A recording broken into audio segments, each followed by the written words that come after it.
Ladies and gentlemen, welcome back to Warrior Code International. We are here in Breda, the Netherlands, at Hemmers Gym.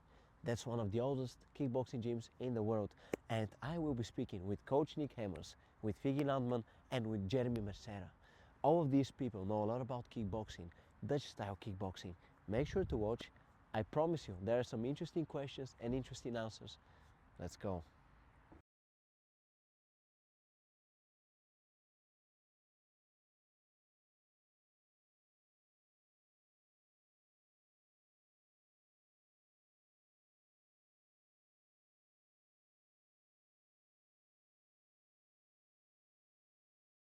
We are at Hemmers Gym in the Netherlands. Next to me is Figgy Lman, who is a professional kickboxer, a top prospect. Figgy, you are just training. Your shape is incredible. How did you get to that shape? Well, what's the reason? Just a lot of training and I get fit and now you see it, I look good. But I know that you are a professional kickboxer. You've got a lot of knockouts. You're doing very, very well. You're very active. But I also know that you're doing a little bit of wrestling here and there. Tell me, what are the plans for the future? What's going to happen? I don't want to say it out loud, but there are plans to maybe switch to MMA. And yes, I'm hyped to do that because it's a sport that I really like. You can do everything, the elbows, everything. So I like it and we will see what we're going to do. But first, kickboxing. If you look at kickboxing, what is the disadvantage of dedicating your whole life to kickboxing? So let's say you have a whole career, many, many years. What's the disadvantage? Why not kickboxing until the end? I think kickboxing, especially in my weight, is a lot of work for small money. And in MMA and boxing, you can get rich, you know? So that's the disadvantage with kickboxing. And how good is your wrestling? Because I know, obviously, on the feet, jumping. My wrestling is not good yet, but we will work and we will figure it out because I have a good body, I have a strong body, and I think I can be good, but a lot of practice is needed. Okay. And if you look at your skills, obviously on the feet, you learn it very quickly. Knees, kicks, punches. But if you look at your talent for wrestling, how quickly do you learn how to wrestle? How quickly do you adapt to that? I can't really say that because I'm not a wrestler, so I don't really see if I'm good. But for what I heard from a lot of MMA fighters like Oban and a lot of other fighters, they tell me I'm really good at the basics already. So I think it's good. Okay. And Oban Elliott, he's a professional fighter in the UFC. I also know he comes here to train with you guys. Sometimes. What is it like to spar with him? And how does it go when you spar with him on the feet? On the feet, you see that we are not a lot better, but we are better, the kickboxers. But when it comes to, there's a difference between kickboxing sparring with the kickboxing gloves and MMA sparring. Because in MMA sparring, he's crazy. But in kickboxing sparring, this is our game, you know? So we are better. Yeah. Yes. But if you spar in MMA, what are the differences that you notice? How do you have to change your game when you spar MMA? You have to watch out for the takedowns and yeah, it's scary because the small gloves, you can, in kickboxing you can just guard up and take some punch. In MMA that's not possible because the gloves are so small, it will get in between your guard and you'll get knocked the fuck out. Yes. Yeah. And obviously you're fighting on Saturday. Yes. Can you tell me who are you facing and what can we expect? On Saturday I face Ilya Shakir from Glory. He's a good fighter and it will be a tough fight. He's very good with distance and good knees, but with my power and my pressure, I think I will beat this guy up. Yes. I've seen you fight at Glory when you fought against Don Snow long time ago. But since then you have been fighting all the time, you've been very active. How have you improved as a fighter since then? If you watch my fights, you will see how I improved. A lot of knockouts I see from a you. lot of knockouts. In my last 5 fights, I think I have 12 knockdowns, so you know, that's good. Yeah. You've also fought in America. Also other teammates of yours have been fighting in America. What is it like to fight in the States and what is the level of kickboxing there? I think the level of kickboxing is not as in the Netherlands because a lot of people, they go wrestling in college and then when they turn 24 they think, maybe I have to do kickboxing. So they have a small disadvantage and they spar really light, and here it's just we kill each other in sparring. So it's different, but it's good. They use a lot of tricks, you know, spinning kicks. They like to fight with show and we like to knock people out. There's a difference between America and the Netherlands. Okay. And if you were to look at your career in the upcoming 5 years, maybe 10 years, how do you see it playing out? When do you stop with kickboxing? When do you move to MMA? I don't know. I don't know. I just see, and if it works, it works, and I would just see. Maybe in 3 years I switch. Maybe next year I switch. Maybe next week I switch. I don't know. I just see. You know. Also, I see you're very hyped, energetic. You're in a good mental state. For the people who've never done kickboxing, how do you feel after such a kickboxing training? How do you feel? Now, Yeah. tired. Tired. I just want to go relax at home because in the evening the second training. You know. Oh. Yeah. Okay, Figgy, I want to thank you for your time, and I wish you all the best on Saturday and also with your career in general. Yes. Oes, thank you. you. Thank you. Oes. Jeremy, thank you very much for your time. You're a B-class kickboxer here in the Netherlands. You've also become a champion in the United States. Can you tell me, the last fight, you got the victory, but how did it go? The fight was very hard. It was 5 rounds. I fight 5 rounds. A very tough opponent. He don't want to go down easy. Yes, I just fight 5 rounds, and yes, I knock him down 2 times in the fight. The first knockdown was with a left high kick. He go down. Yes, and the other one was a right hook, and he was in the ropes. He was doing like this, and the referee start counting. Yes, this was my fight. Yes. What kind of experience was it to fight in the United States? It was a really nice experience because you're in the United States and you're in New York. It's really nice to be in New York. It's a different kind of world, you know. Everything is different. Everything is big, really nice state. Everything is really nice. And if you compare Dutch kickboxing with American kickboxing, what would you say? What I can say, the level is a little bit lower because in America they do a lot of Muay Thai and MMA. It's really different, but they can also do kickboxing good. But the different thing is like the people. I like the people more in the USA. Everyone after the fight is coming to you. The respect is a little bit higher. This is the different thing I see. But for the people that don't know you yet, Yes. what kind of fighter are you? How do you fight? I'm a fighter. I like to push my opponents. Good hooks, good kicks. Yeah. I saw I'd high really- kicks from you, also yeah, high also kicks. high kicks. I'm completely like, you know, I really like to fight. If I come to the ring, I really want to fight, and you know, I really want to bring a good fight for the people at home, everywhere. Yeah, but also what is very interesting in your case is you haven't been fighting for a long time. Yeah. You've been training for maybe 5 years, 4 or 5 years, yes. 4 or 5 years, but you are I'm doing fighting 3 years. fighting 3 years. Yeah. What is your goal? What do you want to achieve? My goal, first I want to be Glory champion, OK1, Glory OK1. And after I want to do MMA, I'm just starting do little MMA grappling with other coach right now. Yeah, that's what Okay. I'm doing. But I know that you can kickbox. I know you can kick, you can punch. But when you wrestle, how good are you at wrestling? I'm not so good, but only what I have to learn is take down the fence and just stand up. Because if you see the MMA fighters, they heavyweight, they don't do like 70-kilo fighters on the ground like this, you know. I only learning take down the fence and just turn like this, you know. This I only learning right now. And obviously you got the victory in America, in the United States. How did you celebrate that night? I celebrated easy, just eat some sushi with Nick, with my brother, and yes, we celebrated easy. Yes, How important was it for you that your brother was next to you in that fight? it's really important because my brother, I really love him. He's always by my side, no matter where I fight. He always looking for a chance to go with me.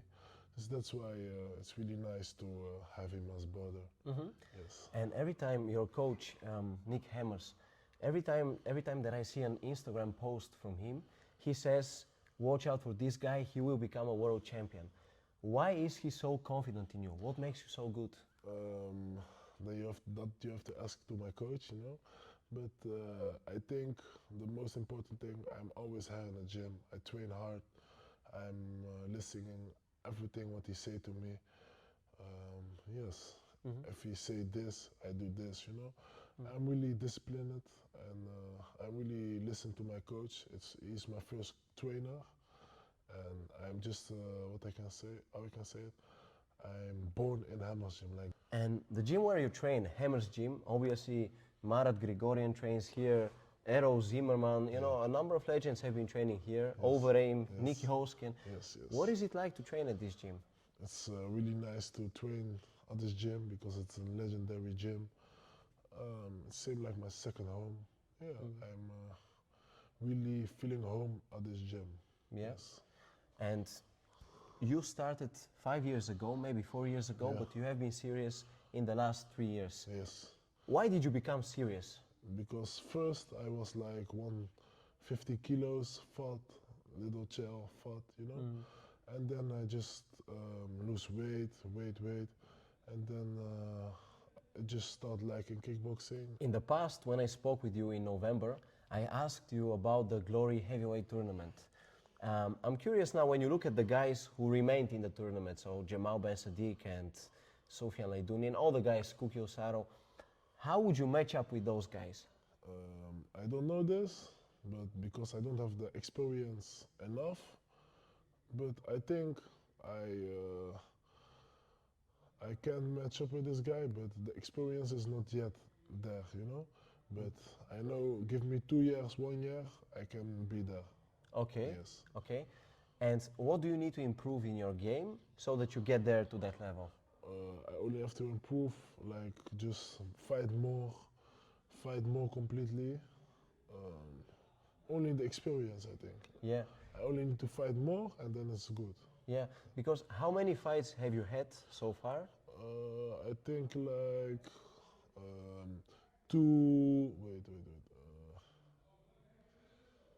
15 fights without sim protection.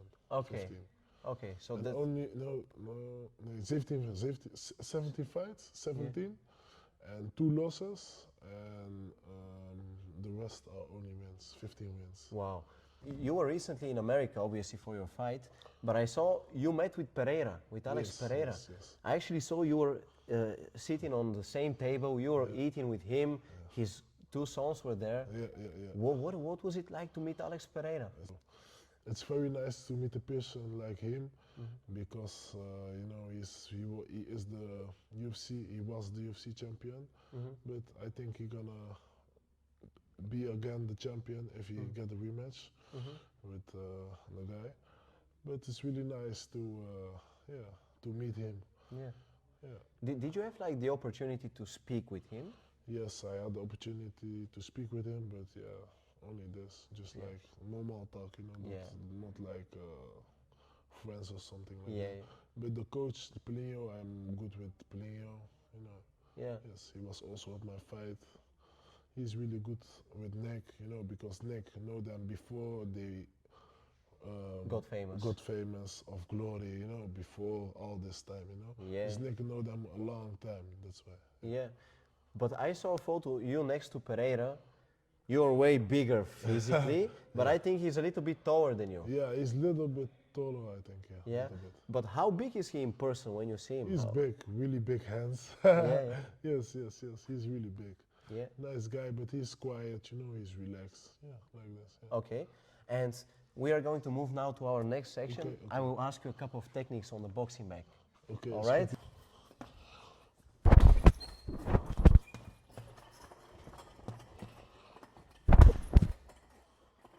So you just showed me your right straight punch. What is important when you throw that punch? It's really important with this punch that you don't fall in your punch, and it's really important that you're stable on your feet when you give this punch. Yeah. And also I think, I And see put- Figgy Lman, we have to film this because your teammate Figgy, he's sitting there and he's laughing.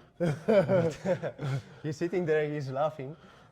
Also, I think, do you stretch completely when you do you Yeah, stretch? it's really important to stretch your whole body, not only your hand, but stretch all your body weight into the punch. Yeah, yeah, yeah. Yes. And when you punch, do you try to punch with these two knuckles? Yes, and if you're her, you do like this. You basically your fist is open until Yeah, the and- last yeah, moment. Yeah. Uh-huh. Then you shook the punch like this. Oh, yes. okay, okay. And you also put your whole body into a Yeah, punch, right? Yeah. Always. Is that your best punch, right straight? Yes, it's one of my best punch. Yeah? Okay. And the right hook is also very strong. But which one do you prefer, right hook or right straight? Right straight, I think. Yeah? Right straight, yeah. Yeah? Okay, well, thank you very much for showing me this punch. Yes. And we move to the last section. Okay. Coach Nick, every time that you make an Instagram post, I see that you mention that Jeremy is a future champion. Yes, he is. Why is your belief in him so strong? Because a lot of heavyweights nowadays don't come to fight. They come to just go into the ring, take their money, do some chess playing and go home. Jeremy's not. He's coming to take your head off. That's what we trained for many years with Golden Glory team. We try to bring back this history. He has all the power, all the effort for training. He's here always, every day. He does everything that I say. So what I see in him is the future. Okay. That's it. When do you think that he can become a world champion? How long will it take? We're not in a hurry. I think in 3-4 years. I'm not in a rush. This kid is 20 years old.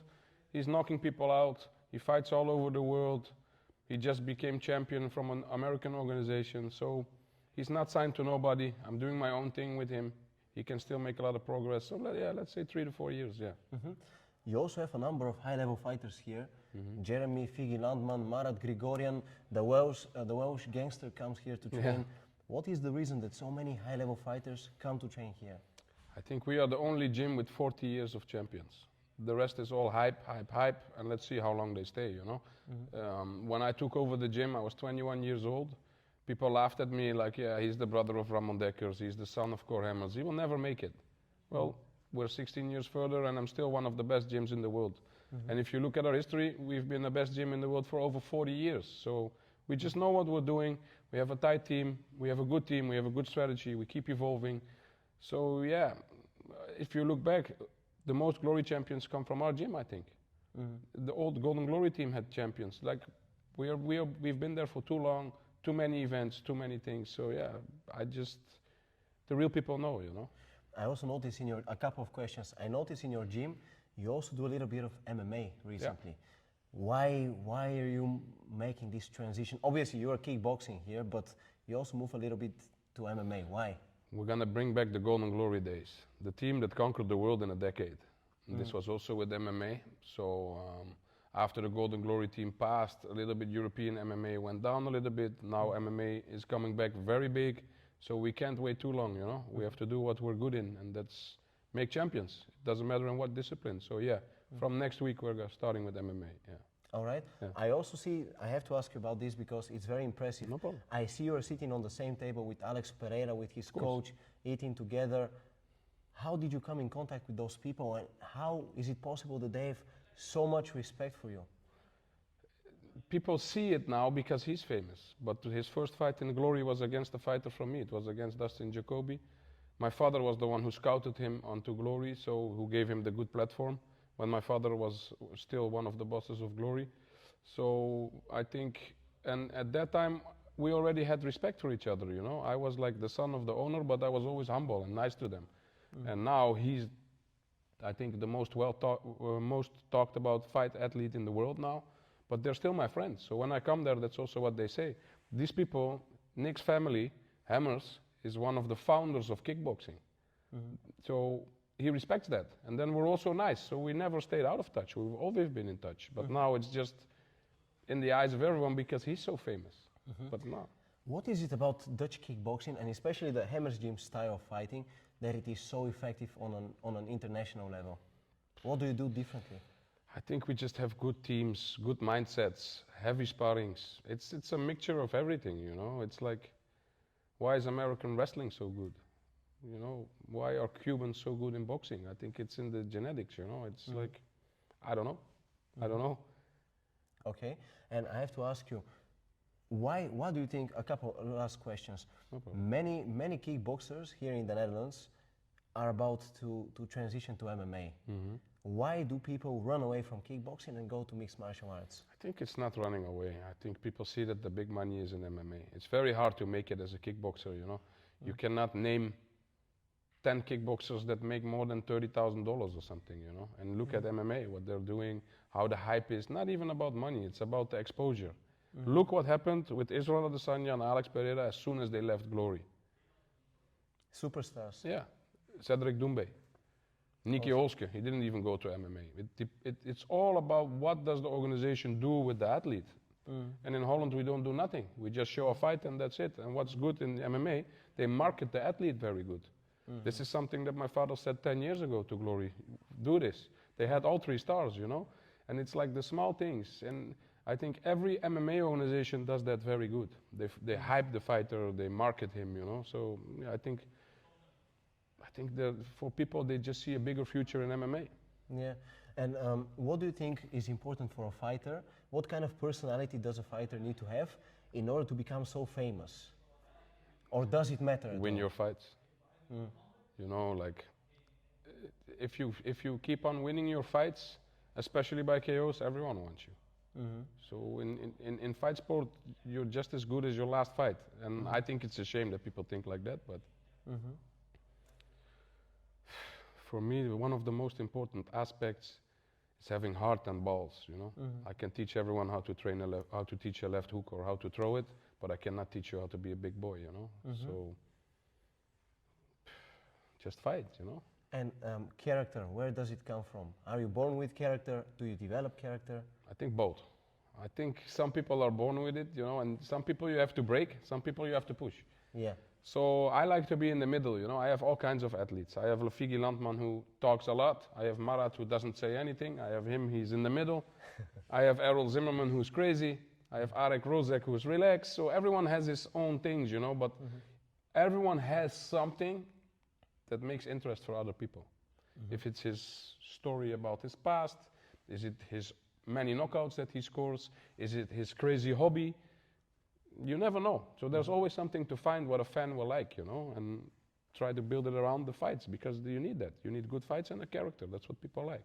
Okay, and last question, Jeremy, what makes him special? What is it about him that you believe this guy will reach the top? Everything. He's such a humble and nice guy.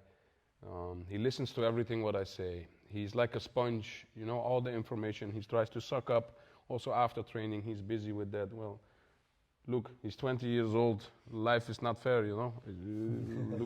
Look at this monster who gives everything, who has good cardio, good mindset. He's not afraid. He's always on time. He has wonderful parents, wonderful family around him.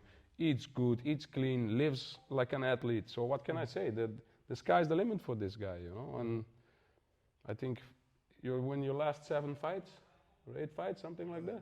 9 fights, 3 or 4 knockouts.